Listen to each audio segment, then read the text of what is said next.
Welcome to Probots, everybody. Welcome to this lovely Thursday evening broadcast. I am joined by the Doctor once again. We are here to bring you some awesome Probots games tonight. We've got two groups, 16 bots going at it. Today is week 5. Am I right? Yes, it is round 5. That means we've only got 2 more weeks after this. And then we will decide who the top 8 bots are that will be moving on to those semifinals and whatnot, or quarterfinals and semis. You know the drill. Anyway, Doctor, how you doing? You ready for some Probots? I'm so ready. Yeah, we do have a fun first game. We were just looking. We've got a fun new build, hopefully, that will work out in this first game coming up. But let's go ahead and take a look at our bracket. And while production pulls that up, type in !community in the chat to see what is going on with ESChamp on the daily. You can see our cool little forum there, and you can get updates as to what's going on, with Probots, with other events that we do, that kind of thing. You can ask questions, you can start conversations. It's a cool little thing. Let's see what else we got. !join to become a Crown Club member. If you do this, you get a shout out. We're going to do a shout out right after all this intro stuff. So thank you to all our Crown Club members. Thank you very much for the support. It does go a long way to support ESChamp and Probots and other events that we do. So thank you for that support. What else we got? You can subscribe to Twitch and all that. You guys know the drill. But yeah, let's take a look at this bracket here. I am really excited for tonight. We've got some really good matchups here. First, of course, is going to be that Gensi bot versus Tier. And then Tier was saying he's got a special new build. What do you think this new build is going to be for our first match? Proxy Tempest. I think it's Proxy. Yeah, I think it's Proxy something. I'm not. Maybe Tempest. Tier has been known to use Tempest to great effect in the past. So that should be very exciting to see. I lost my... There it is. Okay, who else we got? Spiny versus the Harvester. We've also got Straylock versus Alert tonight, which we did figure out what Alert stands for. It is... Oh, God, I got to look it up. I got to scroll up here. Artificial Intelligence Arena Bot. With the letters are just randomly throughout that. But yes, Alert is Artificial Intelligence Arena Bot for anybody curious. Last up in Group 1, we've got CreepyBot versus Mech Sweep. And then Group B, we've got some really good ones as well. Our only undefeated bot, Micro Machine, who was last season's winner, will be going up versus Paul. And then Mad AI versus the Cinder Block. We've also got Three-Way Lover versus Antibot. And finally, to close the night out, we've got Kagamine versus Additional Pylons. So a lot of good-looking matchups here tonight, I think. Should be interesting. Some of our bots that are 0-4 are going up against each other. A lot of the bots that are 3-1 are going to be going up against each other. So this week's kind of the clash of equally leveled bots, it seems, a little bit more so. Because we definitely have had some one-sided matches up until this point. Last week, what was that? Our last game was very one-sided, a little bit anticlimactic, but it was very good. That Protoss versus Zerg. Can't remember off the top of my head. But anyway, what do you got, Dot? What are you up to? Are you making your bot yet? Have you finished your... Not yet. For next season? I was hoping to randomly get placed into Masters this season with all the ladder that's bugs, right. Grinding the ladder. I did my placement match and nope, still diamond. Hey, nothing wrong with that. The majority of players are in diamond, so you are doing just fine. Yeah, everyone was telling me to make a bot for next season as well. I will try by season 3 to make a bot because I am learning C# and doing some other projects. So hopefully I can translate that into one of those pre-made bots. I'll just take the bot that the cool bot, which by the way, if you want to become a bot maker and get your bot submitted into Probots to compete, there are a lot of very good resources out there. There's a cool Discord, the StarCraft II AI Discord. You can also check out some of Stephen Brown's stuff, Bits of Code, a very cool YouTube series about how to make a bot. Bits of Code, lots of cool stuff. What else is there? I think there's other things. Yeah, there's the pre-made bots I was talking about. You can download the open source. That's what I was trying to say. Open source bots, which you can download and then customize to do what you want, essentially. Are you going to put you should put your bot up for open source. I saw they were talking about that in the Discord as well, actually, which bots are open source. So for sure. My bot is open source. It's up to date and on GitHub. I try and keep mine up to date, regardless of the competitive edge I gain or lose. I just keep it up to date. Awesome. And it's back when I was still competing on ladder, it worked out pretty well for me. Little Beyond Junior, right? Yeah, Beyond Junior. Beyond Junior. I think I picked it number 2 on ladder. Ooh, not bad. Yeah. How would you do against Micro Machine, do you think? If our top I five. update my bot and actually like fix some of the bugs, it would probably be pretty close. I think Micro Machine would be favored. Because it has the Banshees, and I don't think I can deal with Cloak yet. But... yeah, those Banshees are a pain to deal with. So one of its many strengths. All right, well, I think we're ready for game number 1. Thank you, everybody, for joining us. Once again, this is week 5 of 7 here on ESChamp, season 1 of 2020. And let's go ahead and kick it off. We're going to be taking things to Triton LE for our Terran versus Protoss here, which I'm very excited for. I'm a Protoss player. You're a Terran player, right? Or Zerg? That is correct. You are Terran? Okay, perfect. I off-race as Protoss sometimes, basically never Zerg. That's good.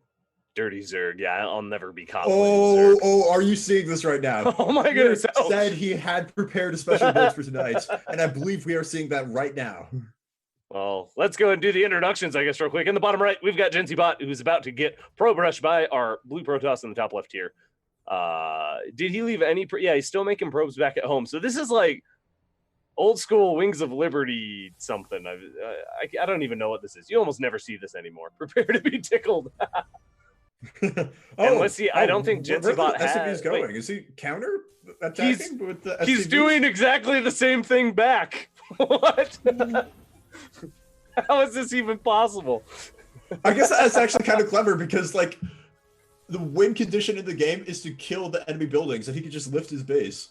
Let's see if it is programmed to do so. I do believe GenCbot is one of the ones that can lift. I guess we're about to find out. I'm sure someone in chat will correct me if I'm wrong as well. What a counter.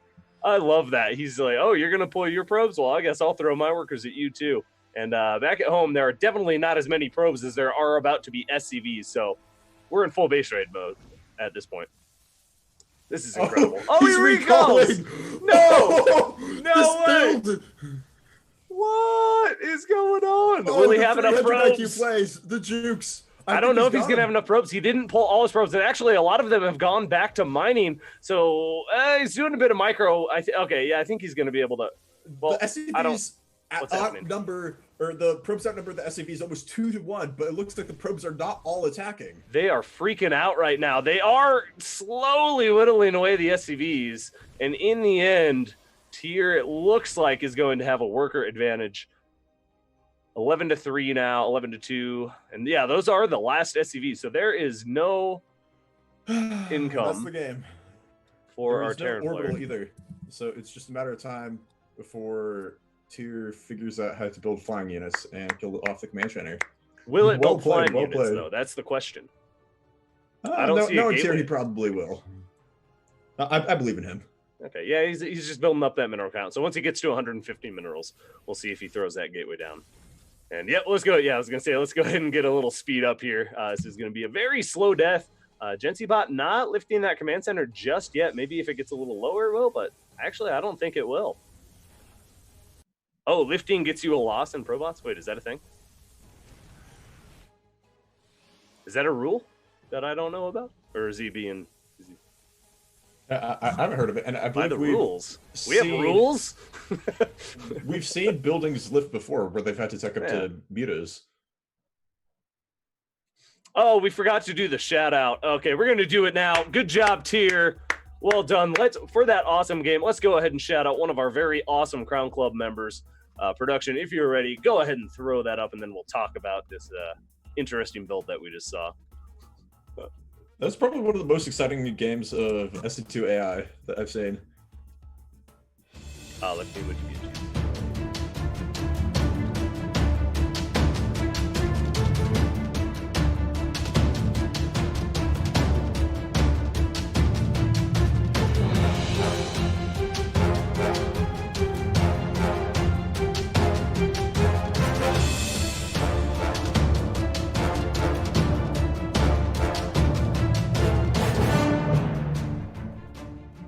Thank you very much, Zerg Troll, for being a Crown Club member. If you would also like to get a cool little shout out and help support ESChamp, it's one of the cooler StarCraft streams on Twitch.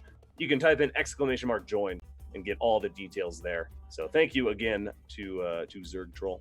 Okay, so yeah, it's not the command center lifting specifically. It's the 0 APM for 5 minutes, which if you lift it, it's not going to do anything. But what if you fly the command center around? That's APM, right? If you move the command center in just like a little pattern or something? Just 300 APM, right-clicking, spam attack move with the command center. I think you can attack move the flying command center, but you could definitely do the other patrol and move command, 300 APM move command, all around the map. Interesting. Either way, that was a very amazing build. Nice little, I don't even know what to call that. It was just a tricky build out of tier there. Definitely something I haven't seen out of him before, so very cool. That was a very impressive game on both sides. The counter SCV rash, I think, was very clever, and I was surprised to see tier was prepared for that. So yeah, now I'm curious, was Gency bot prepared? Was that part of Gency bot's plan, or was it the fact that he saw all those probes that it stole all of a sudden, okay, go send all the SCVs? I imagine that's a hard-coded strategy for going against SCV rushes.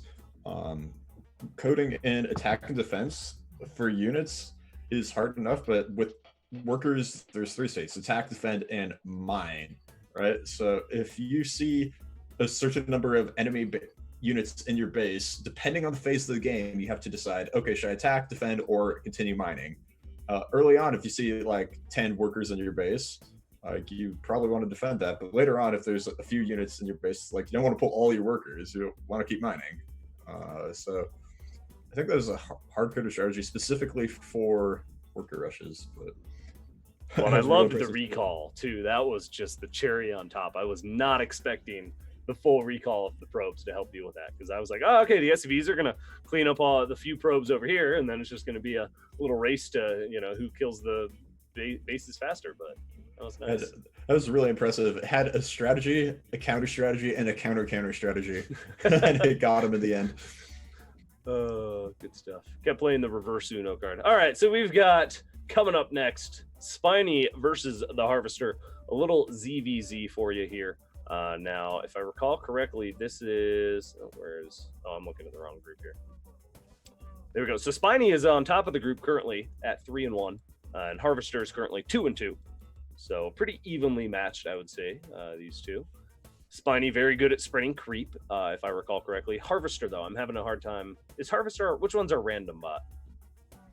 Is that Harvester? I know Harvesters are, I believe, a machine learning bot based on my quick gander through GitHub repos, assuming I found the right Harvester. I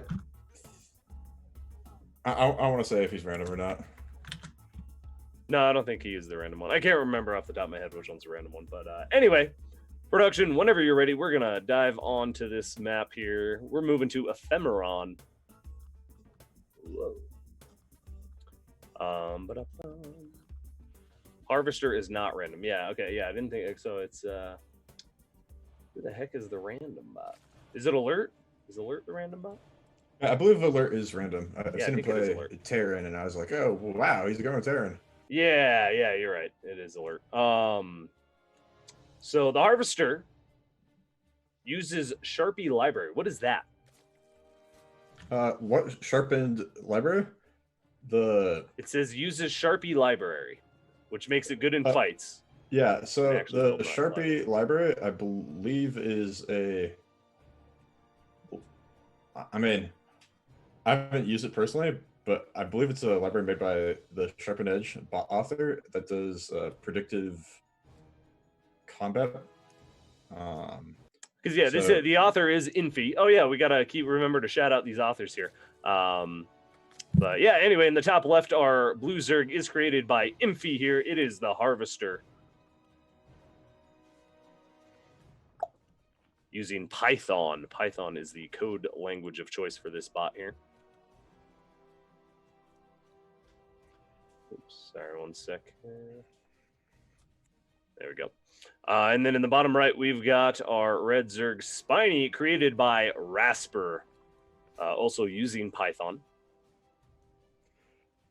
Yeah, and for the longest time, I thought had a spine crawler push build, and I don't know where this rumor started or how it came up, but I'm like, oh wow, it's called Spiny. It has the spine crawler push build. And somehow that rumor came and spread until it almost became fact. But I asked Rasper about it earlier today. I'm like, so dude, I've heard so much about the spine crawler push build. When are we going to see it? And he's like, yeah, I don't know where that really came from. It doesn't actually do that. And I'm like, oh no, my hopes and dreams have been squashed. Maybe that's going to be that should be his surprise card if he makes it to the round of 8. Yeah, it was spine crawling. He'd get so many style points from me if he did that. Oh yeah. I kept thinking to myself, maybe the reason why we haven't seen it is it doesn't sound like a very good strategy. By the time you get spine crawlers all the way across the map, like they're gonna be able to deal with it. Well, and I think we've seen it once in Probots, but it got defended where, the trick where you try to build a spine crawler right on the edge of the enemy creep, essentially, like right out of the vision. But I think it got scouted or something, if I recall correctly. I can't. This was a long time ago, but yeah, I'd love to see stuff like that again, just spine crawlers everywhere. Because they can be hard to break for a bot, especially if a bot throws units into it and just kind of, we've seen a lot of bots do the trickle where they just send a few units in at a time. And spine crawlers are good in small numbers. They're very good. Or against small numbers. Especially when they're hard-coded to attack whatever they say, but they don't have the predictive combat where they're like, oh, can one Marine actually beat a spine crawler? Well, I don't know, so I'm just going to try. And then they attack the spine crawler, and then one by one, they lose all their units. We haven't seen that in Probots or high-level competitive StarCraft bots for quite some time, but it is something that is known to happen occasionally.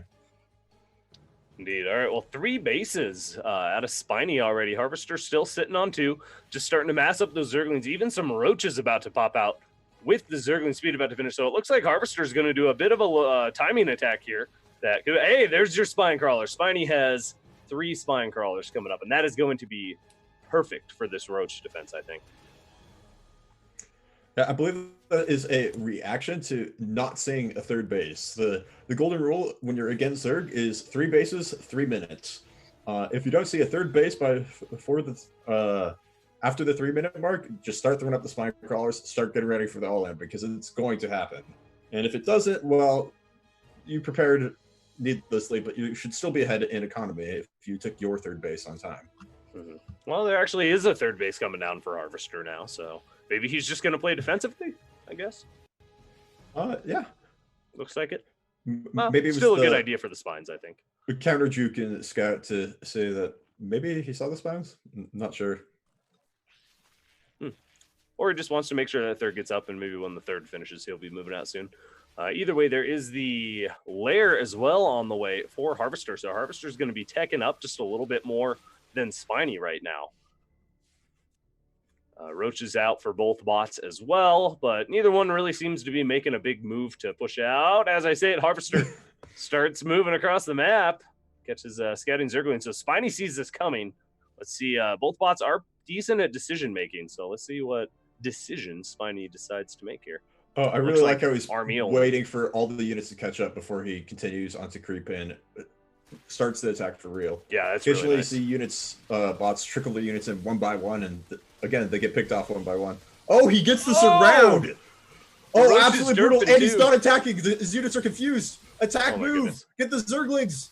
I mean, the Zerglings are going to all die, but that was about as favorable as an engagement as Harvester could have hoped for. Unfortunately, his own Roaches didn't get involved in that. They could have done a bit more damage, maybe picked off a couple Roaches. But actually, as it is, Spiny in the corner has just so much more army supply now. That was a bit of a waste of Zerglings. It looked good at first, but now that we're looking at the numbers, it's not looking so good for Harvester here. Yeah. I think this third base is done.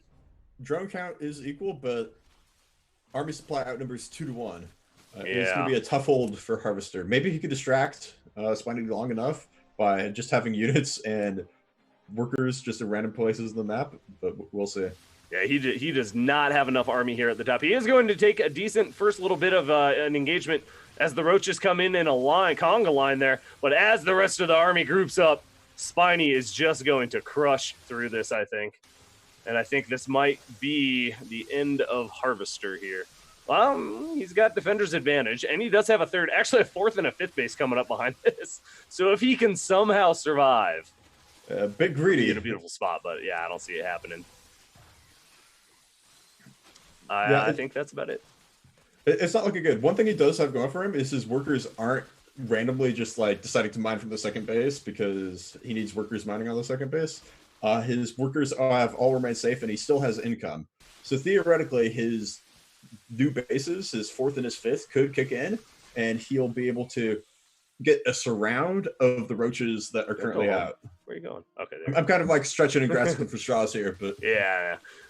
Gotta hype it up. Definitely not looking good for him. I gotta say too, Spiney's micro has been very good. That first engagement, obviously, the roaches derped a little bit, got stuck in the corner, but just even kiting away from the little larvae that hop out of the buildings when they die. Spiney has just been very good with the kiting back. You can see there the roaches always pulling back after their first shot, try to mitigate some of the damage. But yeah, 85-8 Army supply. I think we can go ahead and speed this one up. We're gonna go ahead and call this one a win for Spiney. Yeah, there's no way that Harvester catches back up at this point. He does have the economy. I'll give him that, but I like what he's doing. He's definitely doing nothing but droning. He's trying to get that big machine economy kicked in, and Spiney better do something soon. Like, he's just kind of meandering. He needs to go up, snipe the lair.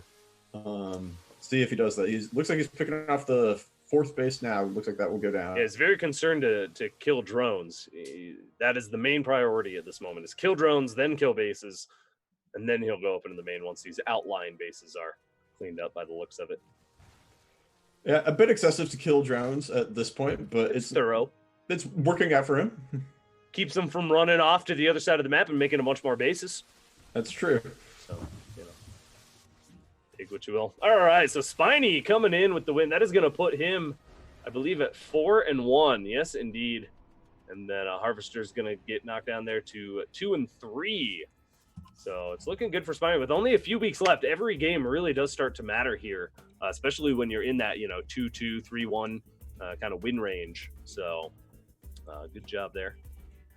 Nice, solid game. Pretty standard. Nothing too crazy. All right, what do we got coming up next? Do we have another shout out production? Is that a thing we can do? Let's do it. We've got a lot of shout outs. We've got a good amount of Crown Club members. Once again, if you want to become a Crown Club member and help support the event, you get a bunch of cool little perks as well. Type in !join and please check out our Patreon page. Really does help a lot with all our events here. So let's go ahead and run it.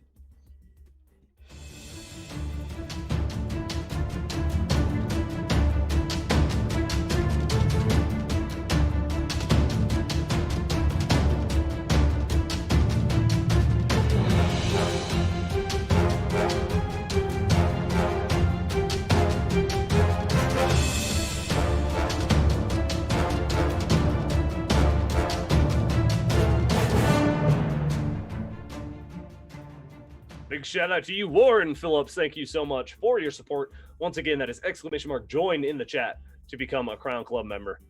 All right, we've got our next game coming up here. What do we have next? This is our random bot finally coming up. We've got ALERT, which stands for Artificial Intelligence Arena Bot. Is that right? Does that sound right? I think that's right. Hey, you better believe it. Artificial Intelligence Arena Bot. Yes, I got it. I nailed it. Is going up against Straylock. So it is going to be a Terran versus Random. Let's go ahead and hop into that game. Let's go ahead and see what ALERT has spawned as. We're moving on to Winter's Gate for our next matchup. And it looks like Zerg. Ooh, classic TVZ is your favorite, right? Yeah, it's a lot of people's favorite, actually. Oh, yeah, it's classic, man. Starship Troopers Incarnate. Who doesn't love that stuff? And it's a matchup with a lot of back and forth, very evenly matched with different races having different advantages at different phases of the game, both in Brood War and in SC2. In the bottom right, in the red, we have the Terran player, as the Terran, my favorite, so Strelok. And up in the top left, we've got our blue Zerg. Give it up for Artificial Intelligence Arena Bot, a.k.a. ALERT. That is not what that stands for. Artificial Intelligence Arena Bot? Isn't that what I mean, it is. That's what the author tells us it stands for. That's what I was told it stands for. Well, it's no, either that or Andy Man likes eating raw tomatoes. So yeah, but you can't just capitalize random things. It makes me laugh every time. Anyway, this is Mind Games' bot, our Zerg here, and then of course Straylock, created by Armageddon. Very good with the micro. That is one of Straylock's key features, I believe, especially with cyclones and stuff. And we've seen him micro with a lot of different things too. So, huh? Oh, I was just making a snide comment about the SCV micro. You missed the SCV. He was like dancing back and forth, back and forth, back and forth. He showed up early to work, and he's just waiting for the refinery to open. Okay, don't give him flack.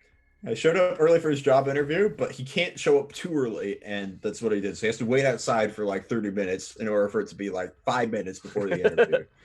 And that's what he was doing. Did you see in chat there? Apparently, Mindstream just found a big bug in alert. Oh yeah, that's not good. Hopefully, this is not game crippling. Mad respect to alert though. Being able to play random is not an easy achievement. Oh yeah, our only random bot. I think we've had. Did we have a random bot in a previous season? I think we might have, but definitely not an easy thing to do. So very cool to have that in here. Mind Games is letting us know the bug is only in his Protoss race, so we should be fine. Okay. With any luck. Yeah, it's been pretty good so far tonight. Things are running smoothly. Things going well. All right. Well, I think that Straylock is going to go. Yeah, there's the factory about to finish up. I think we are going to see Cyclones here. Absolutely. So we've only seen Alert play Zerg once, and then Protoss every other time, and then Terran last week. I can't remember Alert's Zerg play at all. Yeah, that was a long time ago. I think we saw Alert play Zerg week 1. Yeah. Yeah. Well, I guess we're going to find out. So far, it's a 3-base Zerg. No pressure, just a little bit of Ling scouting, but pretty standard so far. Very standard. There's Strelok's second factory. I was just thinking to myself, if excuse me, if you take your gases so early, you got to grab 2 factories and start putting on the pressure. There we go. And I was going to say, he needs a second base to be able to afford 2 factories, though, so he does throw down that second command center. Yeah, for sure. You can't afford at least some units off of 2 factories, but you can't afford the expansion if you do that. So it's a good thing he's getting the expansion now, rather than later. The Reaper's really going to town. How many is that? 4 kills now? It's quite a few, at least. I guess 4. Yeah, solid micro. No Ling speed. Ling speed actually just started, so the Reaper's going to be king of the map for a little bit here. He's going to be able to scout, keep tabs on alert. Really, he's got great map control right now. Straylock does. We got the Hellion patrolling around, keeping the SCV safe. So, yeah, nice. Doing everything right by the looks of it. Ooh, I like this. Going Blue Flame and the Mag Field Accelerator at the same time. So he's going to be able to have, obviously the Blue Flame Hellions to deal with any Zerglings. And then that Mag Field Accelerator, he's going to be able to sit so far away with those Cyclones and just snipe stuff off. Double damage to armored units. It's an absurd upgrade. Oh yeah, Cyclones are nuts. Especially if you get, like you were saying, the extra vision you need to snipe from far away. They outrange almost everything. Oh yeah, do they have more range than Tempests or similar? I think it's similar. I believe they have more range than tanks even. That's nuts. I saw a siege tank die. Well, actually, I don't know if the siege tank had vision, but like I saw a siege tank die to a cyclone, which is a very rare sight. Normally, the tank just kills it before it gets in range. Yeah. But it locked on while it was sieging, and it picked off the tank. And I was quite surprised by that. Impressive. All right, well, these upgrades are about to finish up, so we should be seeing a push across the map any minute now, but. I'm worried for Strelok. I think he slowed down his macro by quite a bit. He transferred his workers while his second base was building, which made him long distance mine for a minute. Oh, I didn't notice that. Good catch. Yeah, I cried a little bit inside when I saw it. Because getting the 2 fact before the expansion, you got to get as many units out as you can, and you got to hit him hard. Shulk hasn't moved out yet, which is probably wise. Zergling speed is done, and if he moves out with the Cyclones, they'll probably get picked off by a bunch of Zerglings. I like the patrol path that the Cyclones are taking. So they're looking for overlords or even just there for general defense if something were to come in. But they're active and they're moving back and forth, so they're going to be able to ideally stop anything from coming in and harassing. That is a lot of overlords. We just did mass liberators and snipe them all off with that splash damage. Moving across the map now with Cyclones. 3, 4 Cyclones. Okay, he's got more on the way too, so he is going to be rallying a little bit across. So slow zone, slowing things down a little. Nice snipe, gets a creep tumor, gets another one. So he's holding that creep back, which is always good. And here we go. What does Alert have in response? Just a bunch of Zerglings and a few Roaches. But this is a perfect composition, especially with the kiting that we're seeing out of Straylock right now to deal with this. I think this is going to do some crazy damage here. Yeah, he's definitely doing some good damage now. Those lock-ons, every lock-on hurts so much, especially once he starts locking onto the Queens and the Ravagers here. Yeah, there we go. Queens falling. Ravagers about to start falling. Alert is just not engaging. He's doing like the back and forth shuffle. He's being very indecisive. Yeah. Very common weakness in many bots. He needs to just move forward far enough to deny high ground visions of the Cyclones. Like, he's almost getting to the point where if the Cyclones move down the ramp, they'll lose high ground vision, but he's not quite there, and he's losing Roach after Roach after Roach, locking onto what looks like is morphing into a lair right now. Probably not the best location to build a lair, but... I gotta say, too, with the slow zone, I think that even if they're in the slow zone, any other units for the Zerg that go in the slow, the Cyclone DPS is just so crazy high that I think those fights are just helping him. Yeah, he is picking units off left by right, left and right, left and right, one and one, left and right, one by one, and he's pushing across the map. Yeah, I think this is gonna do it. Straylock gonna take it, and yes, for anybody in the chat, this is not the human player Straylock. This is the bot Straylock. He did get turned into a robot, and now he competes on our Probots scene. That's the dream. That's my dream. I want to become get put into an artificial intelligence brain or something. Yeah, when pro players retire, the brain gets scanned and then they get turned into an AI, and that's what we're seeing right now. Hell yeah! All right, so Straylock taking a solid win here. Very decisive, and this is Straylock's first win, which is kind of surprising, honestly, because it just looks so convincing here. Very well executed, nicely microed. Yeah, Straylock's a really strong bot, and he did fairly well at the SC2 AI ladder tournament as well. I'm quite surprised this is his first win. He hasn't had the easiest matchups the past few weeks. I'm sure that played into it a little bit. Yeah, neither has Alert, though. This was Alert also 0-4, so now Alert 0 and 5. Not looking so hot, unfortunately. Might not be moving on to those quarterfinals, as again there are only 3 weeks left in Probots normal in our normal season here. So 0-5 is going to be hard to come back. It is hard to come back. It's possible, but it's going to be hard for sure. All right, that's oh no, we got one more game for Group 1 here. Coming up next, we have got Creepy Bot versus Mech Sweep. So this is going to be our final Group A match, and then we're going to take a quick break, and then we'll move on to Group B when we get back. So definitely stick around for a while. We got a lot more games coming up tonight. Thank you guys so much for being here. Nice little crowd tonight, too. So pretty cool to have everybody here with us. Yeah, Ravagers did a lot of dancing instead of fighting there. That did not help whatsoever. All right, so whenever production's ready, we'll get that rolling. Creepy Bot versus Mech Sweep. So that's going to be a ZVT. Now, is that better than a TVZ? Which do you like more, ZVT or TVZ? I like TVZ as a Terran player, personally. I think it's a more interesting playstyle, too. A Terran is all about getting units and out-valuing the Zerg, while the Zerg's all about trying to take as much of the map as possible. And losing units left and right, and Terran's all about the efficiency. And I think trying to get as much as from your units as possible is a little more fun, but we'll see. It's gonna be an interesting match today. Creepy Bot very good with Muta Micro, and Mech Sweep, well, very good with brooms and cleaning things. Good at cleaning up that dirty Zerg. Yeah, exactly. Very good at cleaning up the dirty Zerg.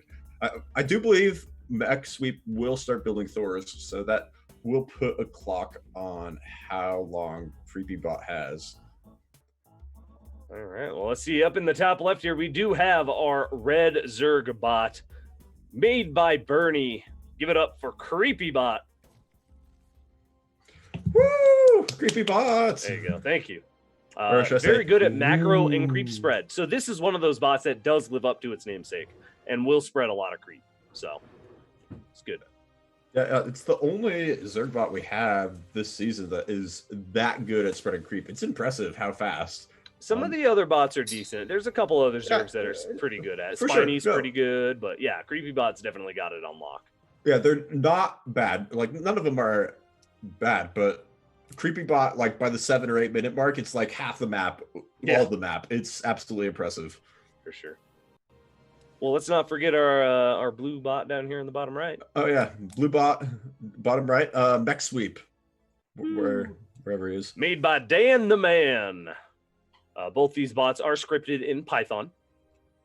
And Mech Sweep is good with big timing attacks. But it will really focus on the economy before making units. So that does make it susceptible to some early game stuff, I think. But it's got good positioning. It's a little bit greedy on the macro. So we'll see how this pans out against Creepy Bot here. Because I don't think Creepy Bot's a super aggressive bot either. So that actually might pan out in Mech Sweep's favor. Creepy Bot's very, from what I've seen this season, very focused on the harass with the mutas. Has like insane in Muta Micro. Put like Jaedong to shame. Absolutely crazy. Each and every single Mutalisk microed individually. And mutas are very known for their timing attacks, which may come out slightly earlier than Mech Sweep's timing attack. Not to say he can't hold or defend against that, but if it's going to put the challenge on him to survive. Let's see if he manages to hold out. For sure. All right, so yeah, it's going to be a pretty passive start here. Stim Pack is on the way, so we're going to actually see more bio out of Mech Sweep. Have we seen? I'm trying to remember. Does Mech Sweep do bio? I thought Mech Sweep did mech. I think we might have seen a little bio from him before. No. Yeah, he does do bio because last week we saw the Marauders. I just remember the Marauders doing really well against something. I think it was against a Protoss. They did really well against like the Adepts and the Star or something. But yes, and now for something a little different. To answer my question, I remember seeing it at the beginning now. He literally told us if we were too oblivious. Straight over my head. It's been a long week here. Yeah, no, it's all good. I did the same thing. I'm not necessarily known for my attention to miscellaneous pieces of information thrown at me. I notice things, I just don't remember them easily. It's my memory that gets me. yeah. Well, at least you got one of the things. I got no memory and no ability to pay attention. Hey, you're doing all right. All right, so here the Marauders grouping up. They're going to have Stim Pack very soon. No Medivacs to support them, however. But still, Stim Marauders ain't nothing to mess with. Yeah, for sure. Stim Marauders take down buildings so fast. They didn't get concussive shell, did they? I haven't seen it yet. It doesn't take that long to research. It'll probably get researched after Stim. It only takes like 10 seconds or like 15 seconds or 30 seconds. Like something ridiculously short. You basically hit the button and then it's done. Only 50 minerals, 50 gas. So it's basically free as well. I'm not getting it just yet, so maybe it's not going to be. Oh, there it is. As I open my big mouth. All right, so we do have concussive shell on the way. So yeah, I guess we're just going to see a big Marauder ball push with concussive shell. So I imagine once that upgrade finishes up, we'll see the Marauders start moving across the map, or maybe just before. Let's see what they can do. Oh, why did my stream freeze? There we go. Okay, we're good. It was my end. Don't worry, production. You're good. Even getting some upgrades. Okay, so that'll be nice. But to your point, here come the Mutalisks. And Marauders not so hot against it. There are some Marines starting to come out now, which is good. And that will help to deal with the Mutas a lot. He's going to need... So let's see, how much gas does Creepy Boss have stockpiled? Creepy Boss only has a little bit of gas stockpiled, so he might actually have enough to deal with the Mutas when they eventually come out. Yeah, we're just seeing straight bio out of Mech Sweep. Really taking a fun little detour here with his build. And he's got Combat Shield on the way.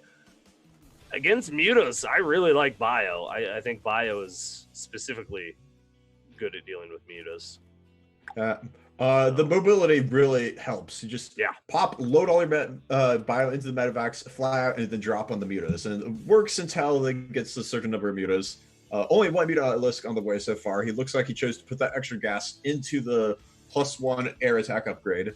Very good on Mutas because the glaives bounce back and forth, hit different units, and you get the bonus damage. We did see that bite him in the butt last week, though, because you remember he had those upgrades coming and more units in production, but the attack had hit just before he could really get out a good amount of Mutalisks. It was like right as they were starting to pop out. Yeah, it was like one Muta against like a million units on the ground. Yeah. Eventually he cleaned it up, but not in time. Oh, that Muta's flight path pulls back just in the nick of time. Oh, get out of there. CreepyBot is known for its defensive micro, so hopefully it will be pretty protective. These Mutas, especially flying around by themselves, need to be very careful with that many Marines. Those Marines have stim as well. No medvacs, though, so every stim hurts him in the long run. Every stim, the damage is permanent until you get the medevacs. You kind of need the stim to catch up to the Mutas. You also... Ooh, lose the first Muta. That's very uncharacteristic of CreepyBot. His Mutalisk micro is insane to the level where he has Mutas on different screens and he's microing them all individually. I think that one just got a little bit too far to the wall and just couldn't really do its full path back or something. So it's like, okay, I went backwards, I'm good, and then just flew right into the Marines or something. Yeah, so far though, they're actually keeping the Marines and all the bio at home. The Marauders just taking a bunch of hits. One Marauder actually goes down. So the Mutas are doing their job and keeping Mech Sweep busy at home instead of attacking. Because if this bio force were to just push across right now, the Mutas would just keep running away and they would eventually die. And like you said too, those Marauders kill the building so quickly, he would just crush through that third base. But now he's losing all his Marauders. They're all gonna die. It looks like he was starting to think about moving across the map to do a counter attack, which is definitely what he needs to do. He doesn't really have a very good answer to all these units. You got a lot of Zerglings coming in. I was gonna say you got to stem and deal with this, but it looks like he's managing to hold on. There we go. Medevac's on the way. Finally. Oh yeah, thank goodness. His Marines are starting to get pretty down low on health. The Mutalisks back and forth, micro, is withering away the Marines' health little by little. God, and this slow zone is killing him. This hurts. And definitely not the place you want to leave your Marines to live. Just all up in that slow zone right now, and yeah, it is not looking good. We need those medevacs out yesterday because these Marines are all almost dead. There is a handful coming in from the right here, so he does stop, but they're hurting, and I just don't see this pushing. And like you said, the creep. Look at the creep. What is it? Basically 8 the minutes, entire map, and he's got pretty much the whole map. He's delaying the third so significantly. His one saving grace is CreepyBot is just now finishing up his fourth base, it looks like. So the macro is advantage for CreepyBot isn't unsurpassable. Cancels the third for Mech Sweep. Definitely not good to see. To be fair, this is quintessential Terran versus Zerg. This is like cinematic level. You know, Zerg taking over the map, Terran holding strong on their little bases, you know. Yeah, no, absolutely. Starship Troopers, like you were saying earlier. Hold up. It's the campaign mission, and it's one of my favorite missions, even though it's one of the most annoying to replay, where you hold out against the Zerg for 20 minutes, you know, just barely surviving. The Brood War mission? No, this is one of the first missions in Wings of Liberty. Okay. Well, because there's one like that in Brood War as well. Either that or it might be the original StarCraft where you have to hold out. I think it's on Marsara or something. Oh, really? For evac, yeah, because the Zerg are coming in. And That sounds like a Brood War mission. It's so much fun. Good stuff. Tanks are out. Not the best against mutas, but they are helping against queens and zerglings. I gotta say, yeah, sorry. Look at the army supply right now. While you're talking about tanks and all that. Yeah, I mean, if you have enough of it. Yeah, I'm starting to notice that the numbers are a little bit bigger on the side I was least expecting. Yeah. Mech Sweep, he's been taking hits, but he's got the medevacs out now, so the Marines are healing up. So he's just building that big death ball, and Creepy Bot is just now it's trickling in units, and it can't afford to be doing that. How many mutas have we lost so far this game? It looks like he just barely loses them, and you can't be doing that with the muta harass. 22. Holy moly, that is Ouch. Absolutely absurd. Oh boy. So this was looking really good for CreepyBot, but I think we've seen this in a lot of different games out of CreepyBot. It's got that really strong start, kind of seems to get the map control, gets creep everywhere, but then it just can't deal with this big inevitable push that comes across and straight down the middle because there's just not enough army out. Because we're maxing at like 30 army pretty much this whole game for CreepyBot. Yeah, the medevacs are really kicking in, healing all the units. CreepyBot did not take advantage of his the pressure the mutas were putting on Mech Sweep. While you have the mutas out and you keep the bio pinned at home, you're able to take as many bases as you want. And he chose to take one, which is definitely hurting him at this point. Well, if Mech Sweep takes us, which it looks like he's about to, it is going to put him at 4-1, so right up there with Tier, which is pretty cool. That's impressive. Yeah. Tier and Mech Sweep taking the first place spot. GenCbot getting knocked down to second there. There was a 4-way tie for first coming into this week. GenC, Tier, Spiny, and Mech Sweep all were 3-1. So definitely some big changes today. So good job. Yeah, Mech Sweep's going to be able to seal the deal here. Definitely 130 army supply to 15. Nothing's going to stop this bio ball of death at this point. Well done, Mech Sweep. Yeah, it's impressive.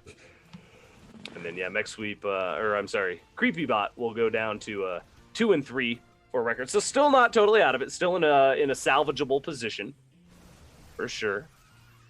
But, these next few weeks are going to start getting intense in that competition, I think. It's really going to be close between a few of these bots. Yeah, only 8 bots move on, so. Yeah, if CreepyBot updates his muta micro to be a little more focused on not losing mutas on accident, because if he had 22 mutas like a minute or two ago, that could have definitely helped out. To fly in, kill every single SCV. Yeah, that would be nice. Come on, Marauders, do your job. What are you doing there? They're doing the BM. They're like, when you teabag, or they're just being BM right now. Like, haha, we got you. It's the new Manor Mule. Yeah.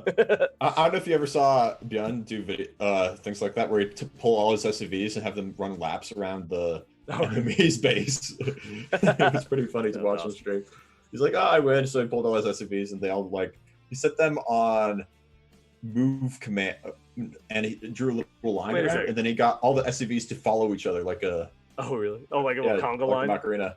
Oh, what the heck is going on? So we saw this a few weeks ago out of a Zerg bot. I can't remember which Zerg bot it was, because remember it was Hydras and stuff, and they were doing a little conga line against Warp Prism. They kept going back and forth. But it's really interesting to see a totally different bot do the exact same thing. Only this time, Mech Sweep's not attacking. Something broke the cycle there. Okay. Yeah, that was really interesting. Maybe a unit or something? I'm not really sure what broke that cycle. When I played against Alpha Star at BlizzCon, I actually saw it do the exact same thing. It was really funny. Yeah, I wonder. I'm really curious as to what caused that, especially now that we've seen a couple bots do it. So it seems like it could be a common problem for some bot makers almost. Yeah, it's definitely something my bot struggled with quite a bit. If you are deciding which location to attack, sometimes your logic can get stuck in if you decide what course of action to take based on a certain state, especially if it has to do with vision, and then you go back and forth. You're like, oh, I should attack here. Oh, I should attack there. Oh, I should attack here, and it'll just loop back and forth. You're just getting new orders before you completed your last one, essentially. Exactly. Okay, interesting. Well done, Mech Sweep. We'll be taking the game there. And that will do it for Group A. That is our first half of the show. Thank you again so much. Do we have one more shout out we could do before we do a break, production? Is that a thing we can pop up on screen? Awesome. Let's do one more shout out, and then we're going to go to a quick break. So be sure to type in !join to become a Crown Club member and get yourself a shout out. And to help support ESChamp, you get some other perks as well. Just type !join, click the link to see what that's all about. And you can also check out our forum at !community. So definitely give that a little look-see. But let's go ahead and do our shout-out whenever you're ready, production.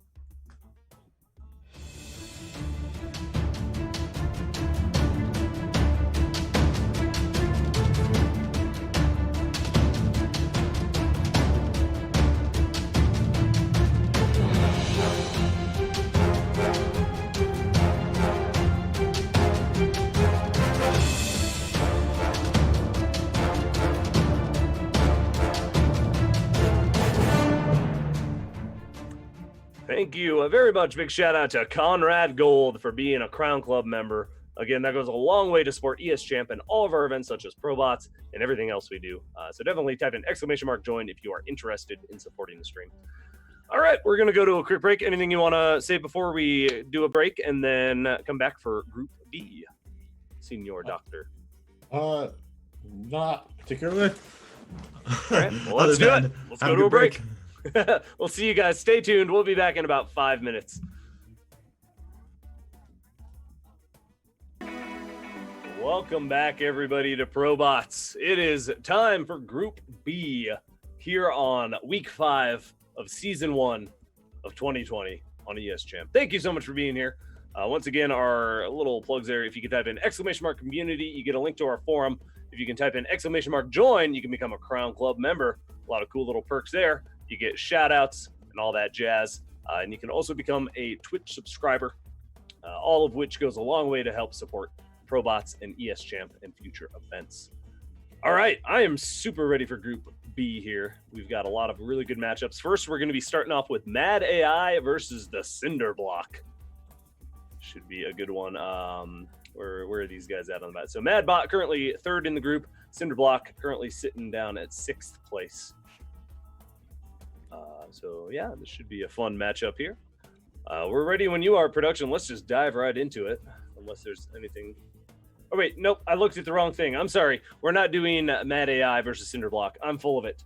We're doing Micro Machine versus Paul. So while production gets that one loaded up, because I'm a dirty, dirty liar, let's go ahead and talk about these bots. Micro Machine, obviously very strong. Now I saw in chat there, Raph was saying that is one of the creators. Raph, RR, and Unusual have created Micro Machine in C++.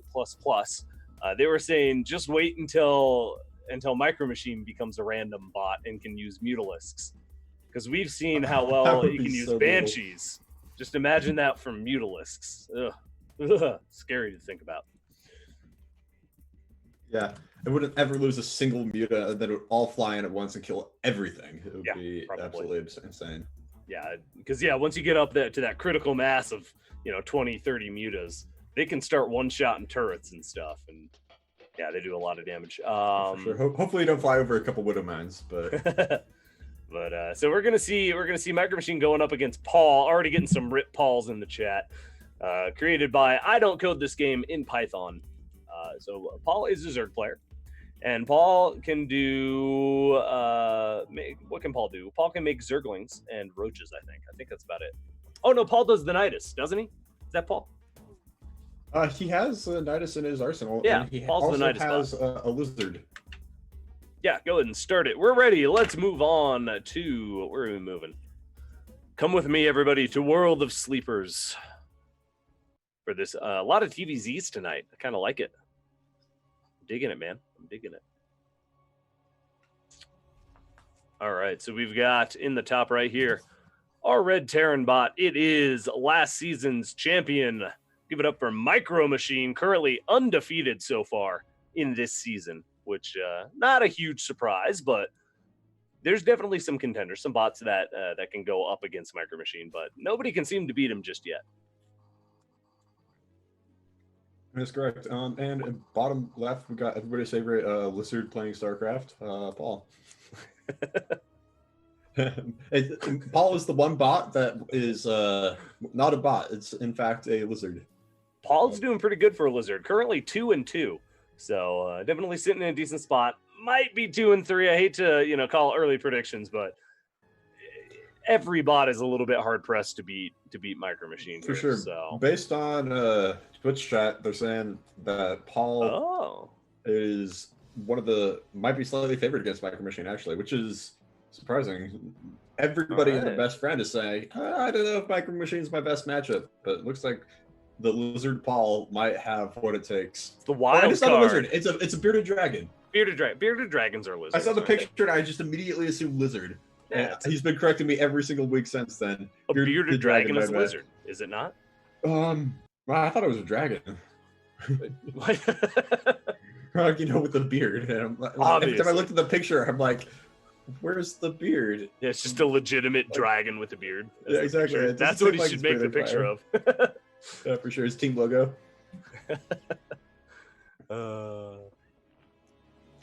So okay, there we go. I just refreshed just in case. I guess we're having some lag here. So yeah, if we are behind everybody, we are watching the stream through it's like watching a stream through a stream or something. So we're gonna have a little bit of delay. Sometimes we do try to refresh and stay up to date as often as possible. But if we do fall behind, just yell at us and we'll fix it in chat there. All right, so here comes the first Reaper. I like that. Paul, kind of the wild card. That would be really interesting to have a bot that can consistently kind of take down Micro Machine and bring them down to the other bots' levels a little bit. Maybe give some of these other bots a chance to move on to the round of 4 or round of 8 rather. All right, so far looking good. Lings are trying to chase this Reaper down, but the Reaper Micro is really good. Is going to take a few hits, but in the end, the Reaper should get out of here just fine. Yeah, it's a Micro Machine Reaper, so I'd be very shocked if it didn't. One of my favorite things about Micro Machine is how he pulls back, be it Reapers, be it Banshees. He'll pull the Reapers all the way home to heal up. He pulls the Banshees all the way home to repair with SCVs. So he's constantly keeping his units fresh and ready for battle, which is just so important. Like you said, he'll just fall back, group up, and then steamroll over you with a giant army because he's kept everything alive throughout the whole game. Yeah, that grenade, so smooth. Yeah, it was good. Right amount, just in the nick of time. Yeah, double Reaper Micro. This one's got a little bit of a hot force on his tail here. A lot of Zerglings chasing him down. This other one's going to be able to keep harassing the natural once it finishes off this Zergling. There we go. Might even get a drone or two. That would be nice. As a second Reaper shows up as well. All these Zerglings are going to die, so I don't know. This Micro... Speed there we go. There's Speed. Soon. There's Speed. I forgot about Speed. You can never forget Speed. Hopefully he has cliffs nearby that he can jump up and down, because without those, all the Reapers die. Not looking too hot for Micro Machine right now. Yeah, I spoke way too soon. I got to watch the production tab more often. Nidus on the way. There it is. Counter-attack Micro Machine. I was just thinking to myself, the golden rule, 3 bases, 3 minutes. And look where we are right now. 4 minutes, no third base. Nidus network on the way. It's probably going to Nidus the main and might actually cause serious damage to Micro Machine. Yeah, I think we saw an attempt last week against a Protoss, if I recall correctly. I think it was Three-Way Lover, wasn't it? Where it was just a bunch of voids, and they just kept shutting down the Nidus. Nidus kept trying to pop up over and over and over again, but it just nothing came of it. It was so sad. But here we go. I think something's going to come of this. No defense in the main. Doesn't look like anything is being pulled to deal with this. There is a Banshee on the way, about to pop out, but that Nidus is going to finish up before that Banshee comes out. SCVs, that's not going to do the trick. Yeah, it looks like Micro Machine against Zerg chooses to get Hellions instead of Cyclones. And Cyclones are kind of needed to help deny the Nidus that appears. Hellions are not quite strong enough. Yeah, you see, this one Hellion has a hell of a task ahead of him. A couple more Hellions blocked out of the main. They're actually, there we go, the supply depots do get lowered to allow them in. The Banshee just manages to finish. But there's Queens here. The Banshee can't do anything. No Cloak. The Cloak is never going to finish now because that starport's gone.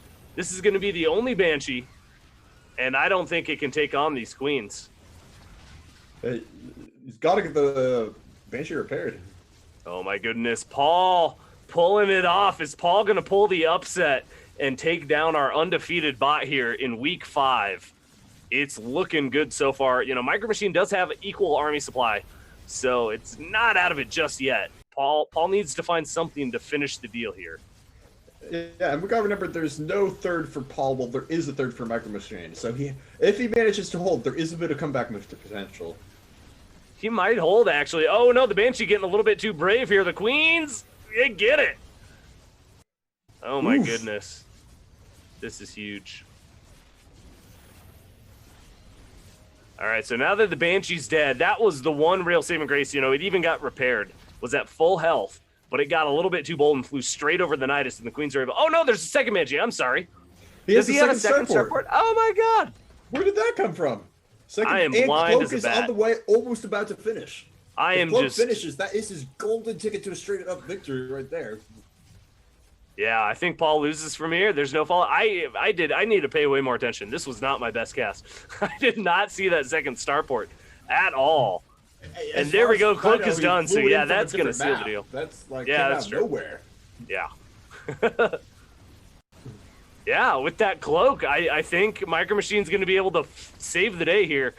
But it was looking good there for a minute. Paul was really getting some damage done. Things were happening. I will be back in just a second as well. Hellions cleaning everything up. Banshees cleaning everything up. It's just a matter of time before Micro Machine flies across the map with that Cloaked Banshee and takes down Paul. He doesn't even need to do it right away. Look at the worker supply. 45-21, with almost 2-1 lead in Terran's favor. That's not supposed to happen. Terran is generally the one who is behind in workers and behind in bases, trying to find ways to slow down the Zerg. And when the roles are reversed, things are almost impossible for the Zerg to come back from. I'm not saying you can't, but Paul is definitely in a little bit of a pickle right now.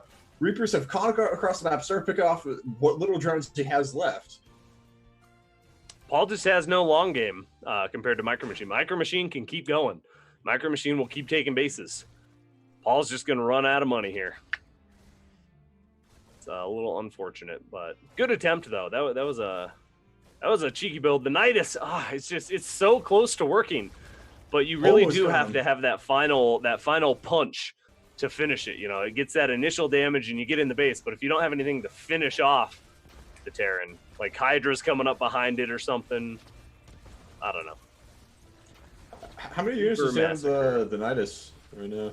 How what? Here we go. He needs to take all those units out of the Nidus. Oh my God. That's so many. What is he doing? Oh, he's waiting for the exit. He doesn't have the command to get out of the main entrance. Only the exit. So I hope he targets the Nidus before the base. I think he will. You could pop out of the exit, can't you? I mean, neither of us are Zerg players, but he's trying to get the Nidus up. Oh, he gets the units out. He builds a Nidus exit in his own main to get a special reserve units. But by this time, yeah, the Cyclones are here. This is over. Oof, yeah, a little late. Not bad though. That was definitely a fun game. There's the in-game surrender. Paul crashing out. Something caused Paul to crash, but he was dead anyway. Well done, Micro Machine. Gonna remain undefeated, moving up to 5-0. So I think that pretty much secures Micro Machine a spot in the top 8. Because even if he lost all 3 of his next games, which come on, I don't think that's gonna happen. He's Micro Machine after all. Yeah. So. But good attempt, good try there, Paul. That's going to knock Paul to a 2-3 record. So a little bit of a sticky situation for Paul, as there are a couple bots at 3-1 currently in this group. Madbot and Kagamine both at 3-1. Yeah. Fun fact about Micro Machine: it's not named Micro Machine for its micro. It's because it's a really little tiny robot at a mouse and keyboard playing StarCraft. That would be great. I like that visual. All right, so we've got coming up next game 2. We've got 3 more games here tonight for y'all. Mad AI versus Cinderblock. So this one's finally coming up here. Let's see, what are these bots? So Mad AI sitting at 3-1, Cinderblock at 2-2. So this is a big game for Cinderblock. If Cinderblock takes this, puts him in a much better spot to get into that top 4 of the group. But if Mad AI wins, then obviously in a very secure spot. So kind of an important game for both these bots here. Yeah, this week in general, important for a lot of bots, I think. For sure. All right, so we're getting that loaded up here. Type in !join in the chat while you're waiting. Do we have a shout out we can do actually? Let's get so we haven't been doing enough shout outs all week or through these broadcasts.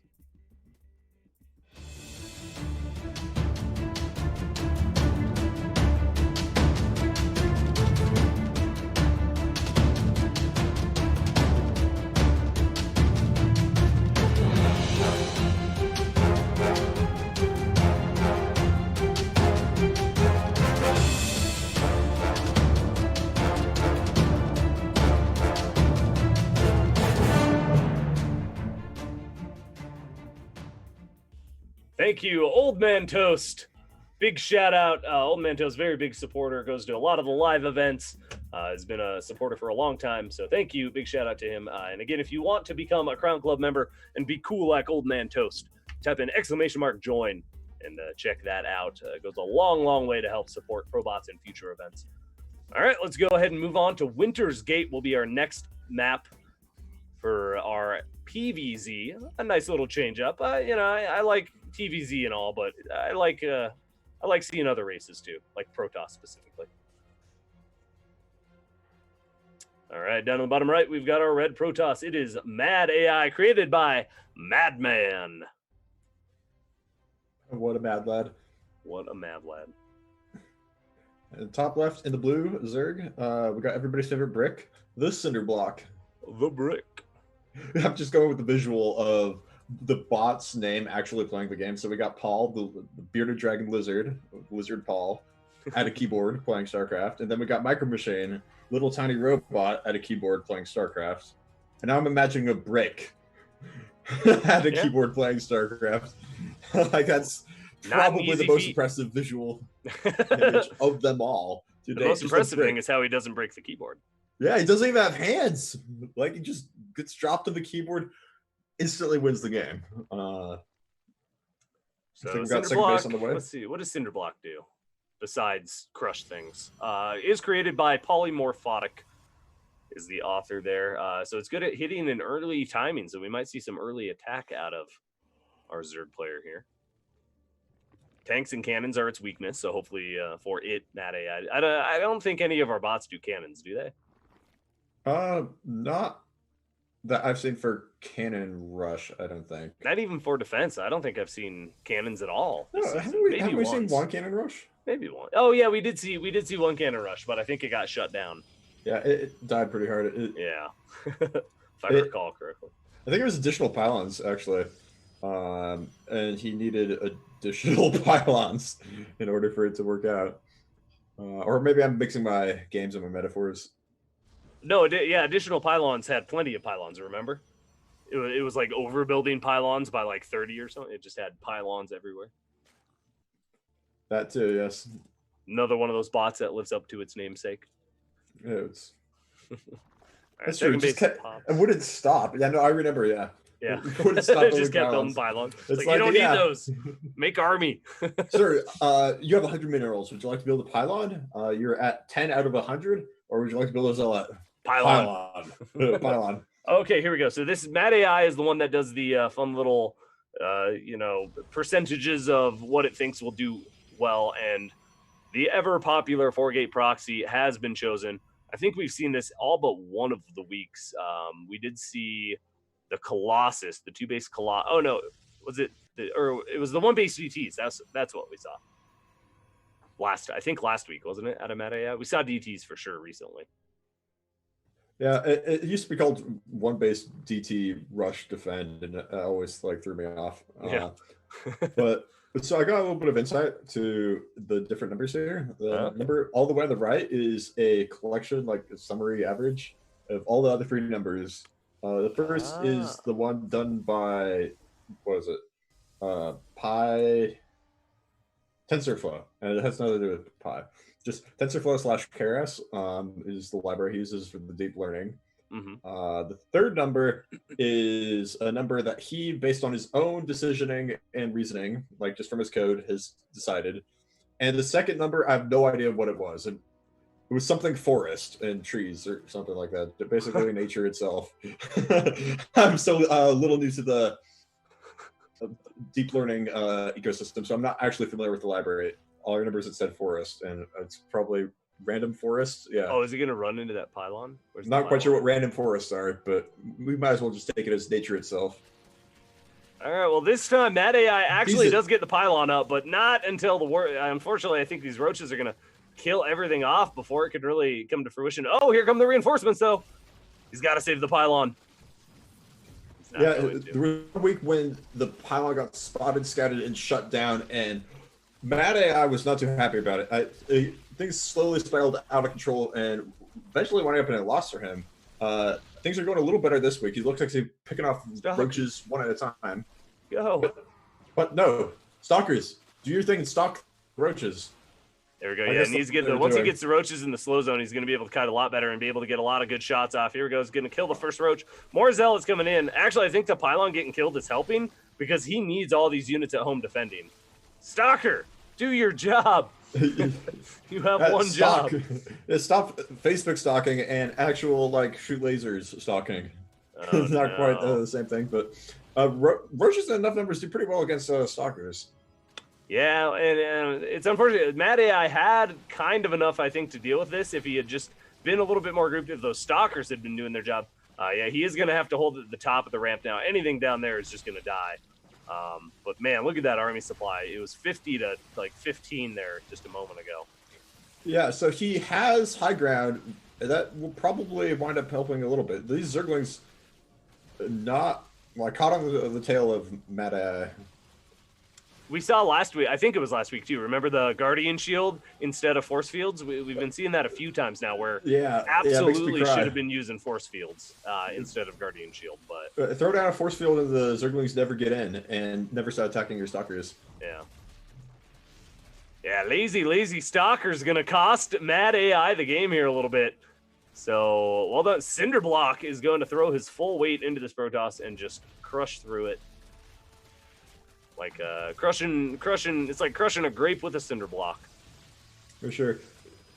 Cinderblock not just playing StarCraft, but physically teleporting himself over Mad AI and just crushing him. Just boom.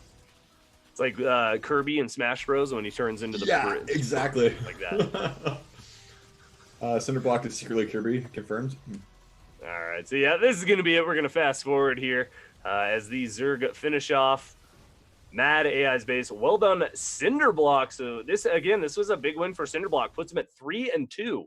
So a much more comfortable position to most likely get into that top 4 of his group. And correct me if I'm wrong, production, or I guess Drek's not here, but I believe it's the top 4 from each group will move on to the round of 8 to go up against each other. So well done indeed. Going to put Madbot at 3-2, so they're nice and tied now on their record. All right, what do we have coming up next? We've got 2 more games for you tonight, everybody. Coming up next, we've got 3-way Lover versus Antibot. So that's going to be a Protoss versus Terran. Nice little mix up here. PVT, the bane of my existence. Bane of a lot of people's existence too. A lot of Terran's existence. It seems to be the general consensus. Well, if you ask Reddit, basically Terran's always disadvantaged against Protoss. I try and not Terran, to ask Reddit anything. They're just. But this time it's for real, man. Yeah. Okay. They're actually for real disadvantaged. They've always been at a disadvantage since Wings of Liberty. You think they would either accept it or learn how to, play with it or something. By this point, they probably were like the wolf that cried sheep. No, sheep that cried wolf. Boy who cried wolf. The wolf that cried sheep. I like.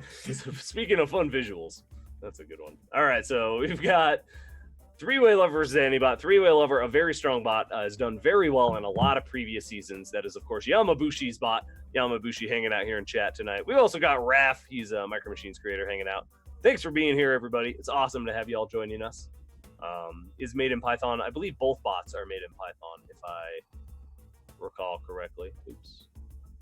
Go ahead and production. Start it whenever you're ready. Let's dive into the game. Almost all our bots this season are Python. Yeah, all but Micro Machine is C++. Micro Machine, Tier, and Kagamine, I think, are all Python. I mean, everything but those are Python. But those. Kagamine's Java, Tier C#, and Micro Machine C++. Yeah. Oh wait, isn't tier C#? Yeah, tier is. Oh, is that what you just said? Yeah. Okay. No, that's correct. Tier is C#. I thought you said a different one. Yeah, that's all good. Anyway, we're here. We're on Disco Bloodbath for our second to final game here tonight. In the top left, we do have our red Protoss, created by Yamabushi. Give it up for Three-Way Lover. Woohoo! Silly name for a wonderful bot. Always goes straight. The Three-Way Lover trademark signature thing is the third base as the second base, which is great. I love it.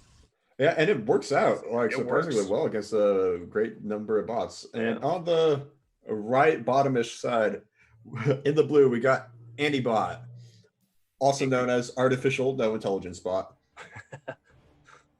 Oh yeah, I always forget what that one stands for. That's a good one. Created by I can never say this. If you're in chat, correct me. Savalas, something like that. Like a Lord of the Ring character.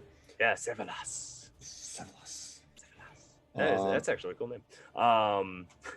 So what is Antibot good at? I'm looking at the notes here. It looks like this game is going for a marine drop. Very, very good on this map. Disco Bloodbath has a wide open backdoor for the main of all places. Normally, the backdoor of the main is absolutely like caught up tight in the corner of the map. You can't get to it. This map, take marines. You can drop on the back and kill production buildings, kill probes. You can do all sorts of crazy damage.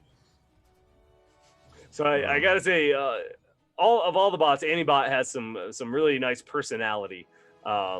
Just in our little notes here. So a little quote from Antibot when asked, which bot is your biggest struggle? Which one do you struggle with? And Antibot responded, "Well, first of all, I was terrified when I saw my group. There was all of my biggest enemies, all my idols, inspirations, and now my worst adversaries. But then I felt privileged to face them in single combat, one by one." And then, of course, Savalas telling his bot, "Shut up, that's total bullshit. They will all swipe the floor with you, and that's it." So the bot definitely a little bit more confident than the bot creator. You got to respect that. This bot has some heart to it. Oh, man, that's funny. But yeah, its biggest weakness is the early aggression. It really does strive for that late game, so it can do pretty well in the late game. It's got decent macro. Three-Way Lover though, Three-Way Lover is a hard bot to beat. Currently 2-2 actually. Three-Way Lover is 2-2, as opposed to 0-4. So yeah, actually Antibot hasn't won anything yet, unfortunately. So maybe this is it. Maybe this is Antibot's first win. Yeah. Antibot's build order, I definitely like it to help with early aggression. You get more production buildings out, delaying your expansion a little bit. However, I worry that he's not going to have enough Marines on time. Generally, for Marine drop, you move around like 440 with 2 fully loaded medevacs, and in order to do that, you got to constantly pump out Marines. You might get 1.5 medevacs. Not safe for. Oh, I see what those stalkers are doing. Let's moving on. Dancing. They're dancing. Yeah, they're dancing. They're dating. They're doing the mating ritual. They have to impress the other stalker before they can make more little stalker babies. Their Facebook stalking gone wrong. That should be an ability for the Mothership Core. It can throw out a bunch of like little mini stalkers. Oh, that'd be funny because it's like the Mothership. Yeah, they're just like defensive Mothership defensive hit squad. It's just a bunch of little mini stalkers or something. You should be the new person in charge of the balance team. I should. I've got some great ideas. Let me tell you. We'll save them for another time. Three-Way Lover does not like the natural. Is just going to take a third base in the 4th base location, or even the 5th base location, whatever you want to call that. But again, we've seen that work out, especially for the bots that just kind of go straight down the middle, through the natural into the main, trying to pull off that attack. They just miss the expansions half the time. So yeah, it can really, really pay off in the end. There we go, Tempests. I love the Tempest builds. No proxy, but that's all right. I also like that he's getting enough economy to support it. Getting 2 and 3 bases, definitely good. Filling up his medevac slightly late, but that's still good. 440, like I said, was the goal to aim for. Maybe 420 if you're really late. Moving out round then, he's going to drop in the back door of the main. Stalkers are a little out of position to defend against that. Will the Tempest be in position, though? Oh. Nope, it looks like it's going up. Man, maybe it should be able to respond pretty quickly. Imagine being one of those Marines and the medevac pilot tells you that. If you all saw the little quote, said, "This is a one-way trip, boys." That's just got to be a little disheartening, right? Yeah, I probably wouldn't go with that medevac. Any person who's flying the medevac who says this is a one-way trip, well, they don't tell you till after they're already flying, so you're stuck. You're screwed. Yeah, I'd always hate to be the last Marine. You know, like they pick up all Marine but one, and they're like, "Dude, we got to go back from Steve. There's no time. Run!" This drops doing serious damage. Yeah, looks like a lot more. The entire mineral line. Not a single probe move to get out of the way. Hopefully that's enough damage. 4 bases are out for three-way lover. He's going to be able to produce workers at a decent rate, but it is a good amount of damage. And that was indeed a one-way trip. Those Marines knew what they signed up for, I guess. And they accomplished their mission. Yeah, cleaning out a mineral line for 2 medevacs, it's a pretty decent trade. I'd take that one, especially at this phase in the game when you've got a third base pretty much on the way. It's about halfway done here for a Terran player. Actually, he could use those Marines, though, right now, because he's a little bit down on army supply. And that's a lot of Tempest. And we've seen the Tempest be able to micro like crazy. And if you can't just dive right under him with a big pack of Marines or something, oh, it could be a problem. This actually might be a big problem for Anybot.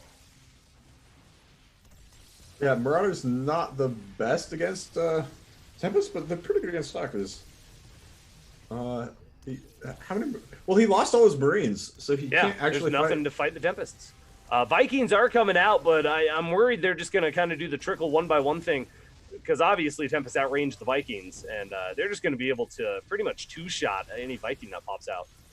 Because I think they're just coming out one at a... No, he's building two Vikings at a time here. So, I don't know, though. I just don't think... I think the Tempests are too much at this point. He did not have anything out in time to deal with them. Yeah, it's unfortunate he lost all his Marines. He should have dropped off, done damage, picked up the Marines, and run away so he has enough Marines to deal with this. Because two full medevacs of Marines right now could definitely pick off at least a few Tempests. Oh, they could have taken this, yeah. And he could have still cleared out that mineral line and gotten out, but they were on a one-way mission, all right? When you're the commanding officer, you can decide what to do with your Marines. I like the bunker placement. Yeah, starting to build just Marauders to deal with this, and yeah, the Tempests are just going to keep growing. 3 Tempests in production at a time. That is absolutely insane. It is so awesome, and it's just going to be able to crush through everything here. There's no answer. I'd say this is done. Nothing in the world is going to stop these Tempests at this moment. Yeah, let's go ahead and fast forward here. All right, well, three-way lover looking like it's going to be able to take another win and put itself at 3-2 for its record here. Anybot, unfortunately, will remain winless. But you put up a good little fight there, Anybot. I'm a fan. Definitely has a strong opening. I do really like that opener of the medevac drop. You're able to clear out a whole mineral line. But yeah, to your point, if you could just get that out, retain it, and then try to do like a big push after that, you'd be able to fight Tempest, anything, mutas or whatever's in the air. Man, look at all those little red dots. It's like rain. Little raindrops. Those are massive thunderstorm raindrops from, at least the blue lasers are. Imagine red rain. Like, if someone just decided, oh, the sky and rain should be red today. All right, so that will do it. Good job, three-way lover and Yamabushi. You got yourself a nice win. All right, ladies and gentlemen, we've only got one more game for tonight. But before we hop into that, if production has it, we're going to do one more shout-out here to one of our Crown Club members. Again, type in !join to see what that's all about. Thank you so much to all of our Crown Club members. But let's go ahead and shout one of them out now, if we can. I'm assuming we have one.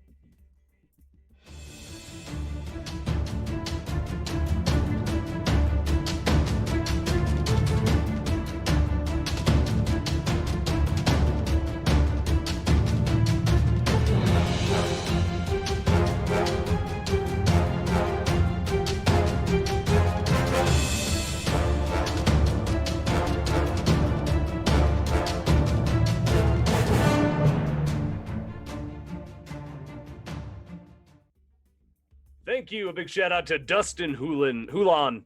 I'm horrible with names, so I apologize if I just butchered that. Is that Dusty in our part of our Discord there? Well, if it is, thank you so much. Even if it isn't, thank you so much. Big shout out to, again, all of our Crown Club members. You are all amazing, and you all help a lot with future Probots seasons and other events that we do. You help make that all possible. So with that, we're going to hop into our final game of the evening here. Thank you so much, everybody, for tuning in. Nice little 20 people crowd here tonight. So a nice little audience. Hopefully you've all enjoyed the games thus far. I've enjoyed them, that's for sure. Yeah, no, it's been a great week of games. One of our better ones, I'd say. Highlight of today was the Pro Brush. That game was absolutely spectacular. Yeah, definitely. Yeah, that's my favorite one. I think of the whole season so far, that might be actually my favorite one. It was just so unexpected. Anyway, we are here. We're on Ephemeron for our final game of the night. Additional pylons already starting with some banter here. So let's go and start in the top left with our blue Protoss, starting with 2 bases. I have no opponent data, so that is a good starting point for additional pylons. And then he's going to build a gateway, cybercore, gateway, and then into Robo. All right. So we're going to see a little Robo action. Cool. And in the bottom right, in the red, the Kagamine. Oh, and I got to shout out these bot authors. Additional pylons created by MindMe using Python. And then, Kagamine created by HJax using Java. So one of the bots that does not use Python. Again, most of them do, but you can use whatever you want to code the bot. Whatever works. Say what? I said one of the few Java bots as well. Yeah. Java, damn hard work. I mean, it was originally written in C++, I think, and then he redid a lot of it in Java. He spent like 2 weeks rewriting it into Java. Oh, wow. That's no easy feat for sure. Kagamine doing quite well this season, currently at 3-1. So only with 1 loss there. Additional pylons having a little bit of trouble this season, is also at 0-4. So he's down there with Antibot currently, looking to get a win under its belt here. Yeah, it used to be named HJax AI. Is the old one. Yeah, Yamabushi knows everything. He's got all the knowledge. Yamabushi's like a walking encyclopedia of absolutely everything SC2 AI related. He's a true gem and treasure to our community. Always there to correct us when we're horribly wrong, though, which is really fun. Which is often, so. Yeah, for sure. All right, Zergling speed on the way. So a pretty normal opening here for Kagamine. This is what we pretty much always see here. So we'll be seeing those Zerglings getting control of the map pretty soon here. So how do you think the Robo build is going to do against Kagamine and all of her lings? I think it has potential. All comes down to if he feels like using force fields. Immortals on their own, not super. They're actually surprisingly decent against the lings, but they're not great.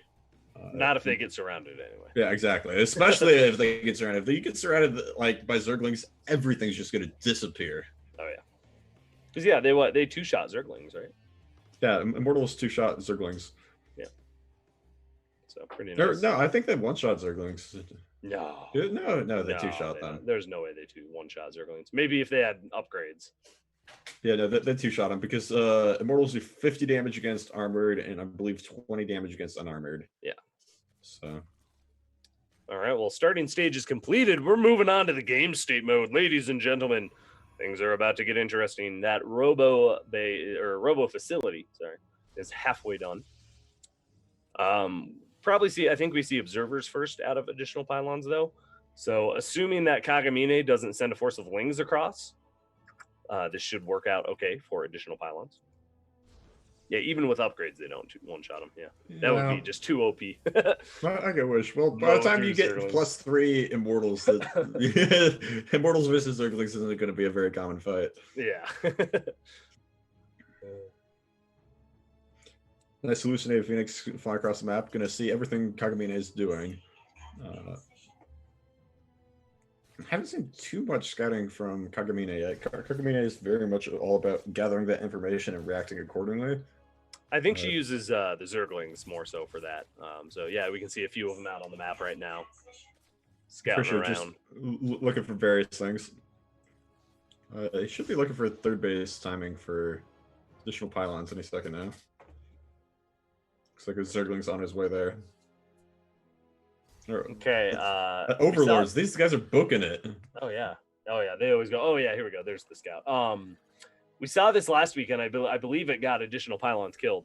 The lack of a wall is kind of a big problem, especially against Zerg, and especially against a Zerg like Kagamine, who really uses a lot of Zerglings. So yeah, this could be a bit of a problem for a Protoss player. I'm a little bit worried right now, especially as that army supply is now double for Kagamine. It's gonna get dicey. Fourth base for Kagamine. He's macroing up quite hard. I do like the cannons, though. He's got a cannon in the natural building, a cannon in the main already done. So that is going to add a little bit of extra defense, a little DPS, a little something to tank maybe. I'm just really afraid that it's not going to be enough. Here we go. Robo Bay on the way. Maybe that's going to be the saving grace. Does he do Colossus or Disruptors? I think it's Colossus, right? You could do either. Like I haven't seen too many Colossuses, or I mean Disruptors, this season of Probots, which makes me sad. There's a big debate of whether it's even worth it, because bots have gotten so good at splitting against Disruptors, like they almost never even kill anything. Maybe one unit, but just perfect splits. Okay, well, that'd be a good bot name. Perfect splits. Perfect splits. Oh, that would be a really good one. And then why it just has horrible micro, just or something. For sure, I'd clump everything together. If I. All right, here we go. Additional pylons is moving across, making a stand. Kagamine has a nice little path of creep though that's going to reveal this with plenty of time here to react. Observer floating overhead, keeping a tab on things, so it's actually going to give additional pylons some high ground vision, which is always helpful. We've seen bots struggle with that high ground vision before. Queen, what are you doing over there? Wrong place, wrong time for that queen. Okay, here we go. Does Kagamine have a surround setup, or did all the units move to the third there? I think they all moved to the third. Yep, here we go. They're going to start crashing in. A couple hallucinated immortals. I do love the hallucinations. Oh, so I figured out for my bot, that's what I'm going to do. Mass Sentry with just hallucinations. Just non-stop really hallucinated zealots. And they'll just tank, and all the sentries will tickle everything to death. I think Mass Sentry as a bot, just as a strategy, would actually be pretty strong. Hallucinations, like, you have to have logic against to even know they're hallucinations, right? Otherwise, you'll just focus the hallucination. Not if there's detection there. If there's detection, I'm pretty sure you will auto-target just the actual for sure. army. If you're using the auto-targeting, though. Which if you just use a normal attack move. Bots often don't, but some do. Apparently, Tears tried Mass Sentries. Oh, really? Have you? Yeah. It's tickles on AI Arena. Yes. Cool. Well, there goes my idea. I guess I can't do that now, but that's incredible. I still think there's a lot of potential. He needs to make it even stronger, and he'll be number one day. Because think about it. A Sentry can one-on-one a Reaper. And you know what the strongest bot on ladder right now is? Micro Machine. Yeah, exactly. Interesting. And you know what? He makes Reapers. Well, but he also makes Banshees and stuff that just destroy sentries. So it is Colossus coming out. Oh, and apparently there is a perfect split bot already as well. Oh, wait. We're just so unoriginal. Okay, Colossus is going to save the day here. We're ahead of our time. Behind our time. Yeah, we're behind our time, I think. Thankfully, for our Protoss, additional pylons is going to be able to clean up the Zerglings without a lot of the Ravagers in the fight. But now that the Biles are starting to rain down, and they are raining down hard, it is just like a meteor storm of death coming down on stuff right now. And they might actually just be able to push through and kill the Colossus and the Immortal here, because there's not a lot of support left. This might be it. Kite, Colossus, kite! Kite for your life. Kite for ire. Into the high ground. Yes. Oh, yeah, we saw that last week, too. The Colossus refused to go to the high ground and shoot for where it was safe. and did end up getting picked off on the low ground because it just couldn't. Then it got stuck kind of like this in a corner. But so far, actually, it's going to stay alive. 27 kills on this Colossus. And these Colossus are the saving grace for sure here, especially with that cannon there. The Colossus able to retreat. Extended Thermal Lance about to finish, too. Oh, yeah, he doesn't even have Thermal Lance for all this. So does additional pylons make a comeback here? It looks like he'll at least hold. Maybe. Yeah, these Colossus are really putting in work. Save the Immortal. Does the Immortal die? Oh my god, it lives. Wow, this is really impressive. Oh, okay, there it does. Yeah, I think it might just be too much Zerg. Colossus need to get onto the high ground there, and they're going to do so, but there is an Overlord to get a little bit of high ground vision, so the Ravager's still causing a bit of a problem. Kagamine is macroing up really hard. As cost-efficient as additional pylons is, will it be enough to hold against Kagamine's insane macro? The other thing. Well, and that's one thing Kagamine has always been just phenomenal at, is the macro. You can see the creep spread taking over the whole map, up to 6 bases. So, yeah, this is looking like we're going to have a Zerg win here. Oh, it looked almost like additional pylons was going to hold there for a moment, but just not quite enough.